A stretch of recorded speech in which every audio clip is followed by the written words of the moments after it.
ஒரு மகிழ்ச்சியான செய்தி. இதயம் நலனையின் விலை லிட்டருக்கு ரூபாய் 105 குறைஞ்சிருக்கு. செப்டம்பர் 2023ல 1 லிட்டர் இதயம் நலனையின் அதிகபட்ச விலை ரூபாய் 503. ஆனா இப்ப 1 லிட்டர் இதயம் நலனையின் விலை ரூபாய் 398 மட்டும்தான் தமிழ்நாட்டுல. அப்ப இனிமே எல்லாரும் இதயம் நலனை வாங்கலாம் இல்ல? திருமதி சௌமியா அன்புமணி அவர்களுக்கு எனது வணக்கத்தை நான் தெரிவித்துக் கொள்கிறேன். நாங்கள் 2 பேரும் அடிக்கடி நினைப்பதுண்டு, தமிழகம் 2 நல்ல பாராளுமன்ற உறுப்பினர்களை இழந்து விட்டது அப்படின்னு. ஆனால் இன்னைக்கு சகோதரி சௌமியா அவர்கள் பேசும்பொழுது நான் ஒன்று நினச்சேன்னா, பாராளுமன்ற உறுப்பினரை மட்டும் இழக்கவில்லை, தமிழகம் ஒரு நல்ல ரயில்வே அமைச்சரையும் இழந்து விட்டது. அந்த அளவிற்கு மிக அழகாக ரயில்வே திட்டங்களை பற்றி மிக அழகாக அவர்கள் எடுத்து கூறினார்கள். அதனால் இப்போது இழப்பு யாருக்கு என்று தமிழக மக்கள் புரிந்து கொள்வார்கள். ஏனென்றால் மக்களை சந்தித்து மக்களுக்காக போராடும் பொழுதுதான் நல்ல பாராளுமன்ற உறுப்பினர்களாக இருக்க முடியும். ஆனால் இன்றைக்குள்ள பாராளுமன்ற உறுப்பினர்கள் 40-40ன்னு சொல்லிட்டு போய் மக்களை சந்திக்காதவர்கள் தான் பாராளுமன்ற உறுப்பினர்களாக இருக்கிறார்கள். அதனால தான் நான் போராட போனாலும் கைது செய்யப்படுகிறேன், சௌமியா போராட போனாலும் கைது செய்யப்படுகிறார்கள். என்னென்றால் உண்மை மக்களுக்கு தெரிந்துவிடக்கூடாது என்பதற்காக. ஆக உண்மையை தெரிய வைப்பதற்கு மரியாதைக்குரிய சகோதரர் குப்பன் அவர்கள் இன்று ஒரு நல்ல ஏற்பாடை செய்திருக்கிறார். அவருக்கு முதலில் எனது பாராட்டுகள். அப்போ நான் இதுக்கு கிளம்பிட்டு இருக்கும்போது நான் சொன்னேன், எப்போவுமே புத்தகம் படிக்காமல் நான் ஒரு புத்தக விழாவுக்கு போகிறதில்லை. அதனால் என்னோடய உதவியாளர்கிட்ட கேட்டேன், புத்தகம் எங்கப்பா வாங்கி கொடுத்தா தானே படிக்கிறதுக்கு அப்படின்னு சொன்னேன். புத்தகம் வந்த உடனே எனது கணவர் டாக்டர் சவுந்தரராஜன் கேட்டாங்க, ஹீட் எக்ஸ்சேஞ்சர்ஸ்னு போட்டிருக்கு, நீ ஒரு பொலிட்டிக்கல் ஹீட் எக்ஸ்சேஞ்சர்கிட்ட போய் ஃபிசிக்ஸ் ஹீட் எக்ஸ்சேஞ்சரை கொண்டு கொடுத்தா என்ன பண்ணுவேன் நீ அப்படின்னு.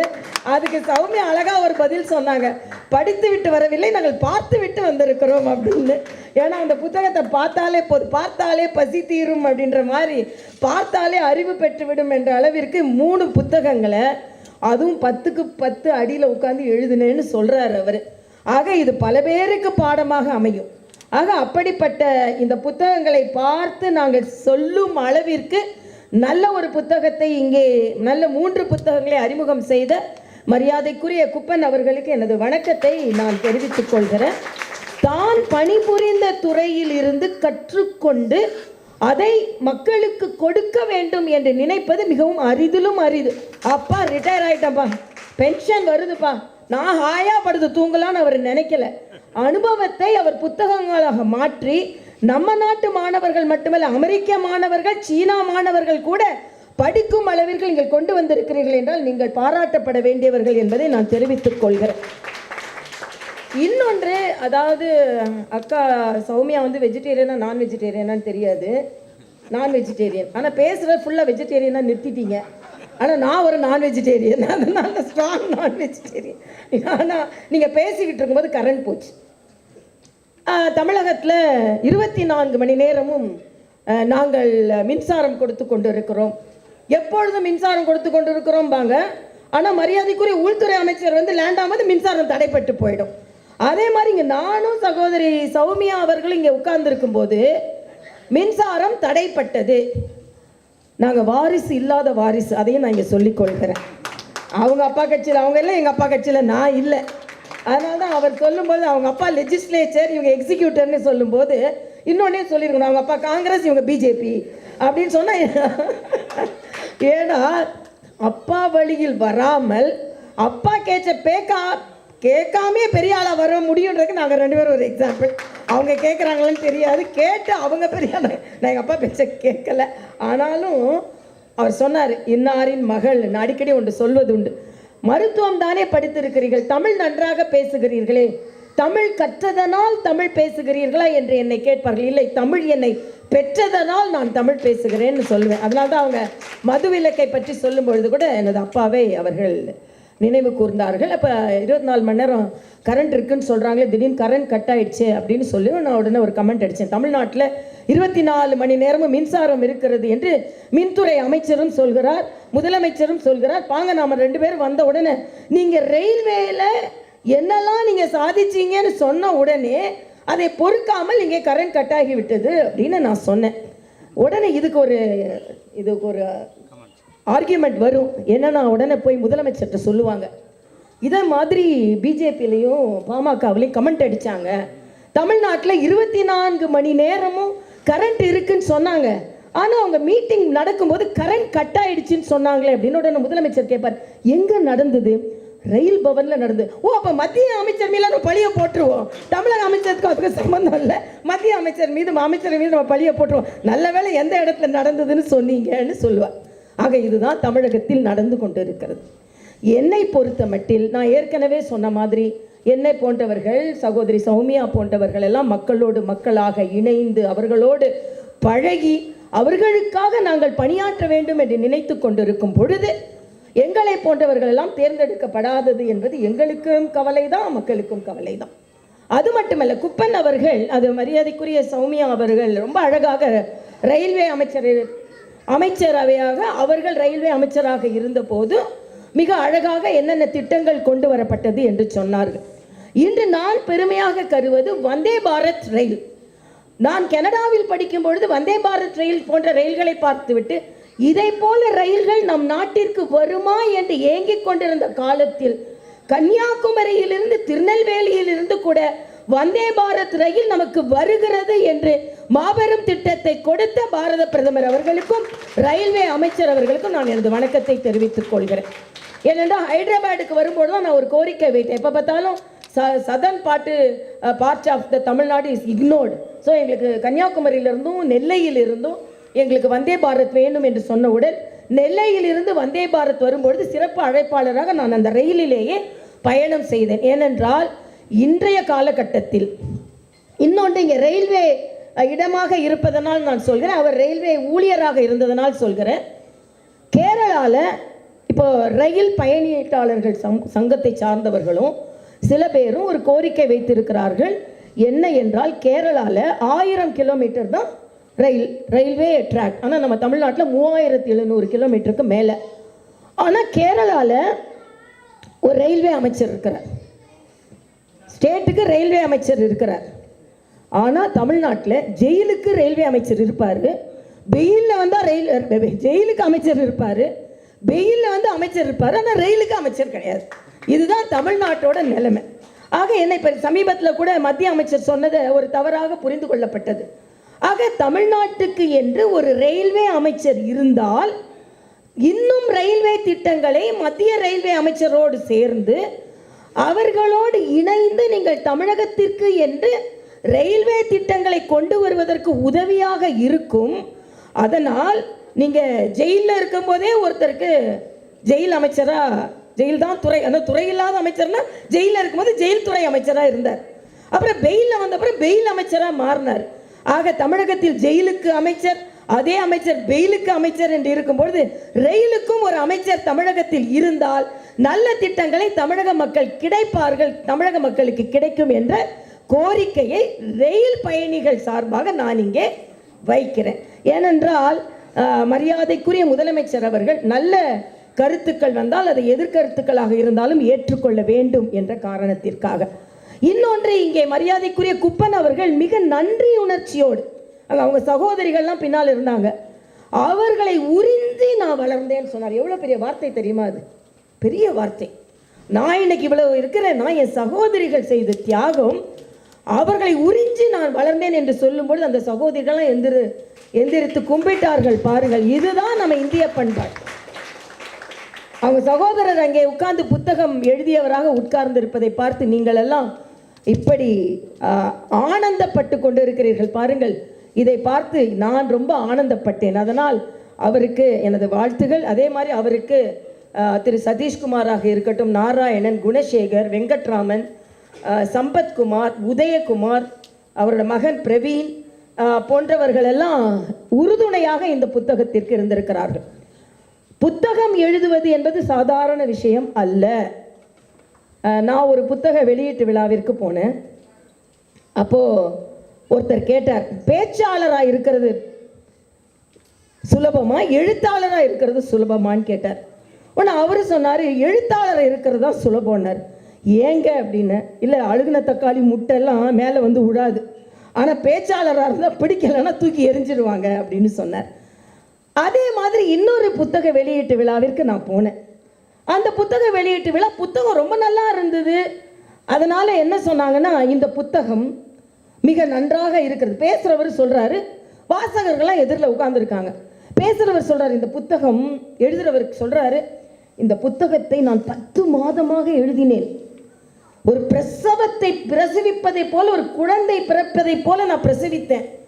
அதனால் இந்த புத்தகம் ஒரு குழந்தையை போல நான் பெற்றெடுத்தேன்னு சொன்னார். அந்த புத்தகத்தை படித்தவர், இந்த புத்தகம் இல்லை, அந்த புத்தகத்தை படித்தவர் எதிரில்னு சொன்னார், போதும் போதும் குடும்ப கட்டுப்பாடு பண்ணிக்கோங்க, போதும் போதும் அப்படின்னாரு. அந்த புத்தகம் அப்படி இருந்தது. ஆக இங்கே உங்களுக்கு குடும்ப கட்டுப்பாடே தேவையில்லை. எத்தனை புத்தக பிள்ளைகளை வேண்டுமானாலும் நீங்கள் பெற்றெடுங்கள். ஏனென்றால் இது உங்களுக்கு இந்தியாவின் பெருமையை மற்ற நாடுகளில் பெற்றுத் தருகிறது என்பது. ரொம்ப கஷ்டங்க எழுத. ஏன்னா நான் எழுத்தாளர் தான், உட்காந்து எழுதுவேன், நைட் எழுதுவேன், அதுக்குள்ளே 15 ஃபோன் வரும். 4 பேஜ் எழுத நினச்சி 2 பேஜ் எழுதோட முடிஞ்சு போயிடும். ஆனால் உட்கார்ந்து புத்தகத்தை எழுதி அவருக்கு, அதுவும் அந்த கேட்ரல் டிராயிங்லாம் போடுறதுலாம் எவ்வளோ கஷ்டம் நமக்கு தெரியும். அதெல்லாம் உட்கார்ந்து போட்டு, பிள்ளைகள், அவரோட பையன் அவருக்கு உதவி செய்திருக்கிறார். அவர்களுக்கு எனது பாராட்டை நான் தெரிவித்துக் கொள்கிறேன். ஏன்னா பிள்ளைங்க சொத்துல மட்டும் பங்கு கேட்கணும் இல்லாமல் அப்பாவோட அறிவாற்றலிலும் பங்கெடுத்துக் கொள்கிறேன் என்று ஒரு தம்பி சொல்லி இருக்கிற பிரவீனா பேரு, அவருக்கும் எனது வாழ்த்துக்களை நான் தெரிவித்துக் கொள்கிறேன். அது மாதிரி மூமேத்தாவை இங்கே சொன்னார் அவரை பற்றி. நான் மூமேத்தா கவிதை என்று எனக்கு ஒன்று பிடிக்கும். என்னென்னா, சில பேரின் கையில் இருக்கும் ரூபாய் நோட்டுகள் கூட பெட்டியில் தங்கி விடுகின்றன, என் கையில் உள்ள சில்லறைகளுக்கு கூட சிறகு முளைத்து விடுகிறது அப்படின்னு ஒரு பாட்டு எழுதியிருப்பார். சின்ன விஷயம்னால நான் சிறகு முளைச்சி பறந்து கொண்டே இருப்பேன். ஆனால் சில பேர் கத்தையாக நோட்டு வச்சிருந்தா கூட அது பெட்டிக்குள்ளே தான் இருக்கும் அப்படின்னு அவர் பாடுறார். ஆக அப்படிப்பட்ட மூமேத்தா போன்றவர்களே, கவிக்கோ அப்துல் ரஹ்மான் போன்றவர்களே, அவர்களை எல்லாம் அவர் நினைவு கூர்ந்தது எனக்கு மிக்க மகிழ்ச்சியாக இருந்தது. இன்னொன்று, ரயில்வே துறை அவர் பணியாற்றுவதற்கு முன்னால் எப்படி இருந்தோ இன்று வேகமாக பயணித்துக் கொண்டிருக்கிறது. இன்று நம்ம பேசஞ்சர்லேருந்து வந்தே பாரதத்துக்கு மாறி, மரியாதைக்குரிய பாரத பிரதமர் சொல்றார், புல்லட் ட்ரெயின் என்பது ஏதோ ஆடம்பரத்திற்கானது அல்ல, பொருளாதாரத்திற்கானது, சாமானியர்களுக்கானது என்று சொல்லும் அளவிற்கு இந்த பாரத தேசம் வளர்ந்திருக்கிறது. ரயில்வே பற்றி நான் அடிக்கடி காங்கிரஸ் ஆட்சி காலத்தில் ஒரு ஜோக் சொல்லுவேன். அதாவது 8 மணிக்கு ரயில் வர வேண்டியதுங்க. இன்னைக்கு நாம் 180 km/h ரயில்வே இயங்குகிறது. அப்போ 8 மணிக்கே வர வேண்டிய ரயில்வே ஸ்டாண்டர்ட் டைம்னு பேரே இருந்தது. அப்போ நமக்கு 8 மணிக்கு ரயில் வந்துருச்சுங்க. எல்லாரும் பத்திரிகை சகோதரர்கள், எல்லாருமே பத்திரிகை சகோதரர்கள்லாம் இங்கே இருக்கிறீங்க, உங்களுக்கும் எனது வணக்கம். எல்லாரும் ஓடி போகிறாங்க, பேசஞ்சர்ஸ்லாம் பேர் மாலை போடுறாங்க. ஏங்கன்னா 8 மணிக்கு வர வேண்டிய ட்ரெயின் 8 மணிக்கு வந்துருச்சு. அதுக்காக எனக்கு நேற்று 8 மணிக்கு வர வேண்டிய ட்ரெயினுங்க இது, இன்னைக்கு 8 மணிக்கு வந்திருக்கு. அப்படி தான் இருந்தது ரயில்வே துறை, அப்படித்தான் இருந்தது. ஆனால் அதை சுறுசுறுப்பாக்கி விரைவுபடுத்தி இன்று ஏறக்குறைய 2.5 லட்சம் கோடி அளவிற்கு வருமானத்தை பெற்று தருகிறது என்றால், எப்படி ரயில்கள் வேகமாக ஓடுகிறதோ அதே போல தொலைநோக்கு பார்வையுடன் மரியாதைக்குரிய பாரத பிரதமர் மோடி அவர்களின் ஆட்சி வேகமாக நடைபோட்டு வருகிறது. வந்தே பாரத் போன்ற ரயில்களில் இன்று எல்லோரும் பயணம் செய்துவிட்டு, நான் இதில் வந்தே பாரத்தில் இதை சாப்பிட்றேன், இவ்வளோ சுத்தமாக இருக்குது, இவ்வளோ வேகமாக இருக்குது அப்படின்னு எல்லாரும் சொல்லி கொண்டிருக்கின்ற அளவிற்கு ரயில்வே துறை வளர்ந்திருக்கிறது. இன்னும் பல புத்தகங்கள், அதில் படிப்பவர்கள், அதில் பணியாற்றுபவர்கள் இன்னும் அதிக புத்தகங்களை எழுத வேண்டும் என்பது எனது ஆசை. ஒன்றே ஒன்று மட்டும் நான் சொல்லிக்கொள்வது, ஒரு புத்தக வெளியீட்டு விழாவிற்கு, அதுவும் இதை போன்ற ஒரு காலை நேரத்தில் இவ்வளவு பேர் அமர்ந்திருக்கிறீர்கள் பாருங்கள், அதுவே அவருக்கு நீங்கள் எல்லோரும் கொடுக்கும் மரியாதை என்று நான் சொல்றேன். ஆனால் அரசியல் கட்சிக்காரங்களுக்கு தெரியும் ஆட்களை வர வைக்கிறது எவ்வளோ கஷ்டம்னு. அக்கா அவர்களின் பசுமை தாயகத்தை சார்ந்தவர்களும் இங்கே வந்திருக்கிறார்கள். அவர்கள் இன்னொன்று நான் பாராட்டணும். ஜெனிவா தானே போனீங்க, ஜெனிவாவில் போய் நமது பசுமையை பற்றியும் பசுமை தாயகத்தை பற்றியும் நம்ம நாட்டில் உள்ள வெப்பமயமாக்குதல் பற்றியும் அவர்கள் மிக அழகாக எடுத்து கூறினார்கள். அதற்கு நான் அவர்களுக்கு எனது பாராட்டை நான் தெரிவித்துக் கொள்கிறேன். அதனால தான் சொல்கிறேன், ஜெனிவாவில் போய் பேசினவங்களுக்கு பார்லிமெண்ட்டில் பேச நீங்கள் வழி கொடுக்கலையே மக்களே, நீங்கள் கொடுத்துருந்தா என்ன எவ்வளவு நல்ல வாய்ப்புகளை கிடைத்திருக்கும் அப்படின்னு தான். ஏன்னா நாங்கள் போனால் பேசியிருப்போம், இப்போ கூச்சல் போட்டு கொண்டு இருப்பதை பதிலாக நாங்கள் போனால் உண்மையிலேயே பேசியிருப்போம், மக்களுக்கான நல்லது நடந்திருக்கும் என்பதையும் சொல்லி நான் மரியாதைக்குரிய குப்பன் அவர்களுக்கு நான் ஒன்றை மருத்துவர் என்ற முறையில் நான் சொல்வது, உங்கள் உடல் ஆரோக்கியத்தை நன்றாக பார்த்து கொள்ளுங்கள். நீங்கள் இந்த புத்தகங்களை எல்லாம் பார்க்கும் பொழுது நீங்கள் இதை போல தொழில்நுட்பத்தை எழுதுவதற்கு நீங்கள் தேவை.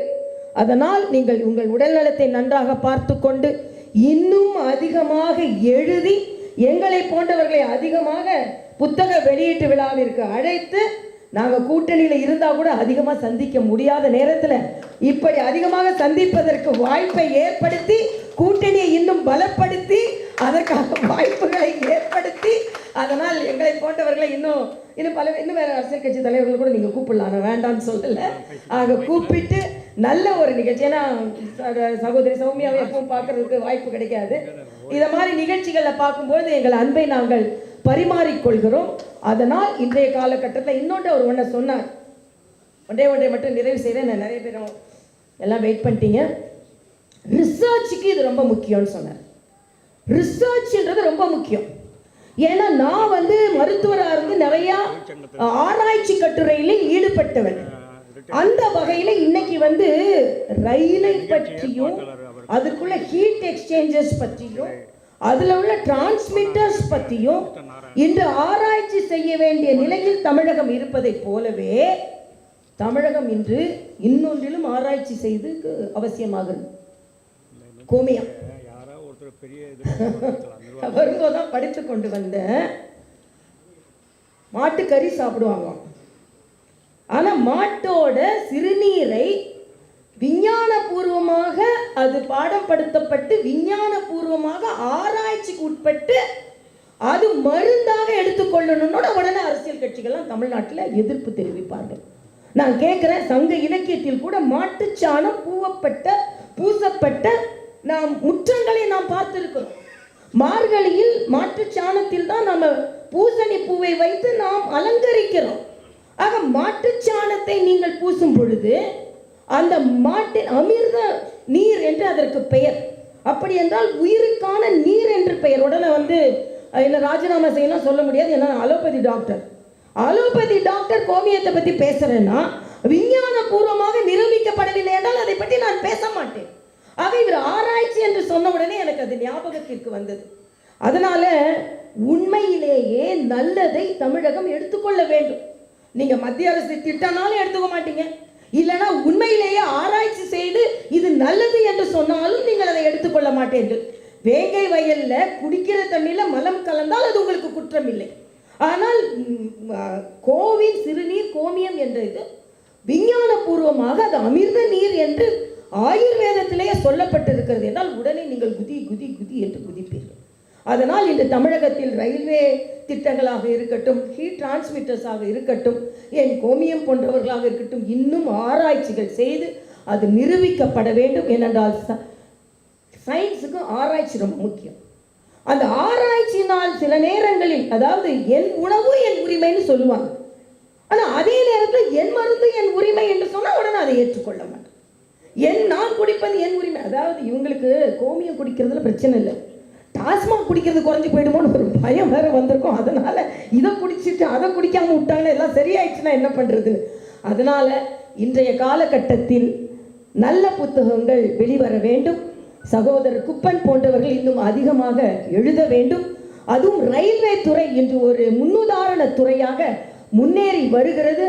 அன்னைக்கு கூட்ஸ் மாதிரி போய்கொண்டிருந்த துறையெல்லாம் இன்று புல்லட் ட்ரெயின் வேகத்தில் மரியாதைக்குரிய மோடி அவர்கள் தலைமையில் வேகமாக ஓடிக்கொண்டிருக்கிறது. அதை மக்கள் நாடிக்கொண்டிருக்கிறார்கள் என்று சொல்லி நல்ல புத்தகத்தை வெளியிட்ட ஒரு மகிழ்வோடு, படிக்க முடியவில்லை என்றாலும் பார்த்த புத்தகத்தை வெளியிட்ட ஒரு மகிழ்வோடு நான் இங்கே இருந்து உங்களிடம் விடைபெறுகிறேன். நன்றி, வணக்கம். இந்த நிகழ்ச்சிக்கு வந்திருந்த உங்கள் அனைவருக்கும் எனது வணக்கத்தை நான் தெரிவிக்கிறேன்.